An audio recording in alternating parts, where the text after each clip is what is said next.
I'm a little bit congested and sick right now and kind of just feel like a spicy piece of trash, but when do I not?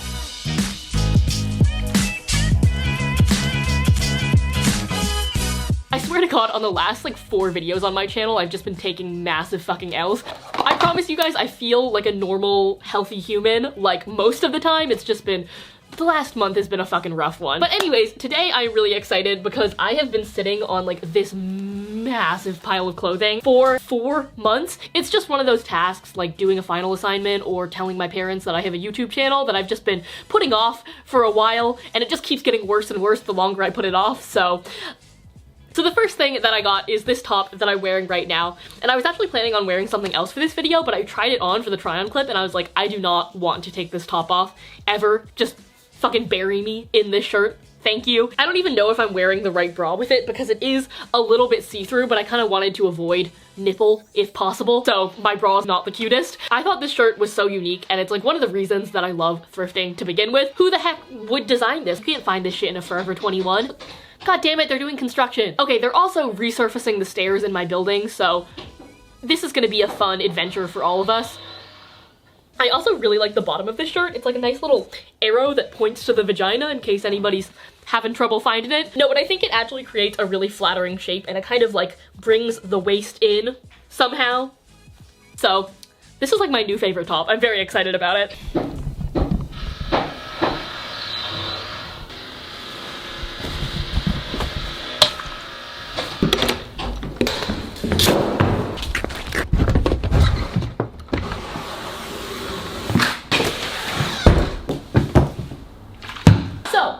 I'm at David's now. Conveniently, there's also a guy cutting up plexiglass right outside David's window, so I'm chilling on the floor of his bathroom right now for the aesthetic. There's also a frat guy chilling outside who can definitely hear everything I'm saying, so hello, new friend. You're gonna get to hear a lot about me.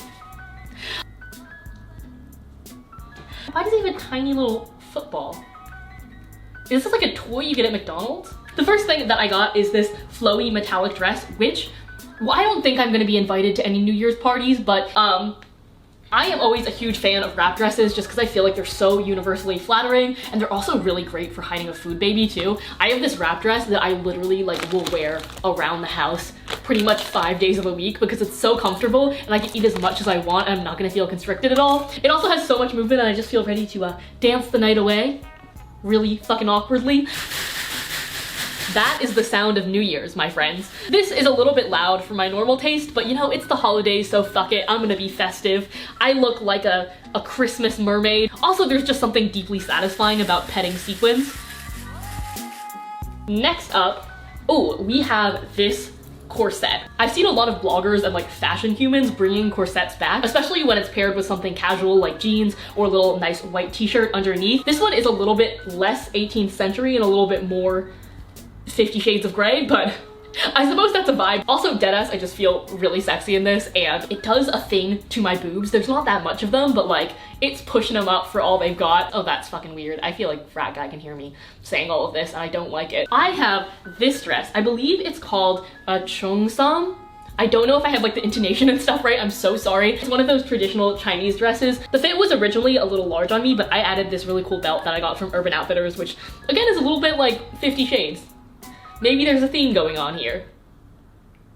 Anyways, I do love this dress, but I feel like this weird sense of liberal guilt in the back of my mind. Even though ethnically my mom's side of the family is Chinese a bunch of generations back, it feels somehow wrong because I feel like not Chinese enough to wear this. Maybe it's a common experience for Asian American people and like mixed people that after a certain number of generations don't feel like in tune enough with your culture. Because my mom moved here when she was so young, I was pretty much just raised in Americanized family, even though people still see me as Asian, which is, I guess, interesting to think about. Anyways, I also got a couple jackets. I also got a couple jackets. The first one that I got, which you guys might have seen in my winter outfits video, is this giant oversized leopard coat. It originally came with these giant ass 80s shoulder pads, which I cut out of the lining so that it would be a little bit more of a relaxed fit, not like whoop, and they're more like whoop. Also, I thought this was a great way to try out the leopard trend because I know that leopard and snakeskin are so in right now, but I feel like it's one of those trends that comes and goes within like a year. So I wanted to play around with it, but in a much more affordable way. I also got this coat, which is probably one of the coolest things I've ever thrifted. I think this is either a vintage military coat or a really good replication of one. Even though I don't support the military industrial complex, I'll be damned if they don't have a good aesthetic. I blame Damon from Damon and Joe for getting me on this streak of vintage European military inspired things. So I am so excited to style this coat, especially with things that are more feminine or some of my skirts and dresses that are a little bit shorter, because I feel like this structure helps balance it out and it's like the whole masculine and feminine juxtaposition. And the other great thing about men's clothing is that their pockets are fucking deep. And not just because they get paid $1 for every 65 cents women do, but like, look at these fucking pockets. Like, that's a thick, like 9 inches, I wanna say. And it's girthy too. I forgot to bring it with me, but I found the most glorious dress of all time. This dress is like, if I ever volunteered as tribute to enter the Hunger Games, which if I did, I would die immediately. I'd be like the first one. I just like run in, get a brownie from the fucking cornucopia, and then let somebody stab me, because that's the way that I want to go. At that giant ceremony where they make them like dress up, that would be my dress. Or just like a sexy jellyfish.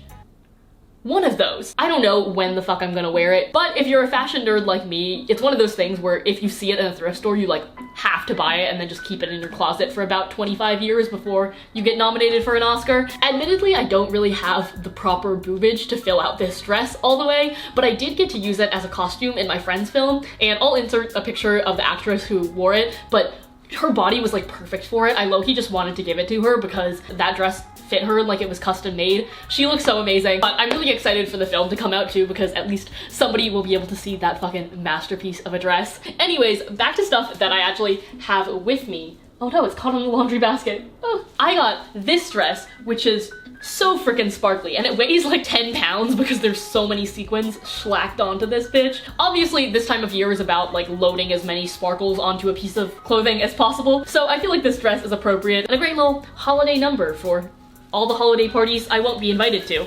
I also picked up this green velvety number, which reminds me a little bit of like the type of Christmas dress that my mom would make me wear for when we went to get family photos at JCPenney, but it's just a really soft velvet. Goes to a bit of a midi length, so it's like more appropriate for family gatherings, which is the one time I don't show my entire ass to the world. I added this belt, which is the most gloriously bedazzled thing I've ever seen. I actually thrifted this over a year ago, but it kept getting pushed to the back of my closet and I kept forgetting to show you guys, and then it wasn't the holidays anymore, and I was like, well, I'll just wait till the next holidays. So a year later, here she is. What a beauty. And I thought it helped add some interest to that dress. Even like just with jeans and a regular shirt. Of course, it wouldn't be a video on my channel without something gingham. So here you go, kids. This is kind of like a picnic blanket and a Hillary Clinton pantsuit had a baby, but I'm kind of about it. Next up, I got this top, which is very like sexy magician. It has these little grommet things going all the way down the front.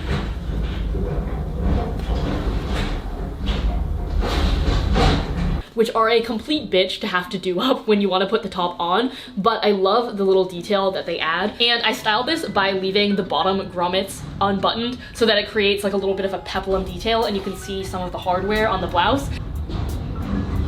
Why is there construction here too? Next up, we have this shirt, which is giving me straight like 90s Guess vibes. This pattern immediately caught my eye in the store and I was like, I'm gonna get it. It was like $5, but I'm not quite sure how I'm gonna wear it or if I'm gonna alter it yet, because it's long enough to be a dress, but it is still a little bit baggy if I don't style it in some sort of way. So maybe I could wear it as a dress like with a belt, or I'm thinking of altering it and taking in a little bit of fabric from the side, or I could like crop it and just wear it as a t-shirt too. The possibilities are so endless. Alrighty-o.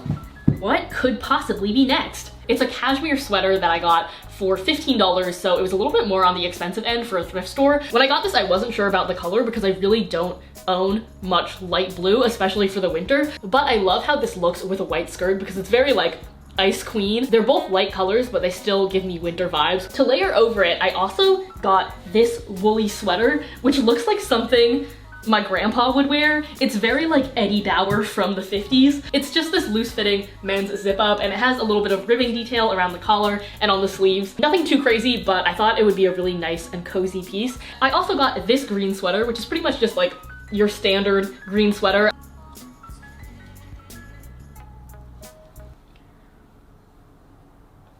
My last sweater that I got is this one. It's a vintage Ann Taylor sweater. well, I feel like I'm using the word vintage a little liberally. I honestly have no idea when this was made, but I feel like this is a solid like 90s at least. This looks like something my mom would own. This sweater lives in that nice gray zone between a sweater that's ugly and a sweater that's cute. It's like a little bit ugly, but in a kind of endearing way. I got this little striped dress. It is pretty basic, and I feel like something that they sell at Forever 21 or H&M, but recently I've really been into the whole layering a t-shirt or long sleeve underneath a strapless top. It looks really cute and it adds a lot of detail to your outfit, and it's also a great way to wear summery clothing in the winter.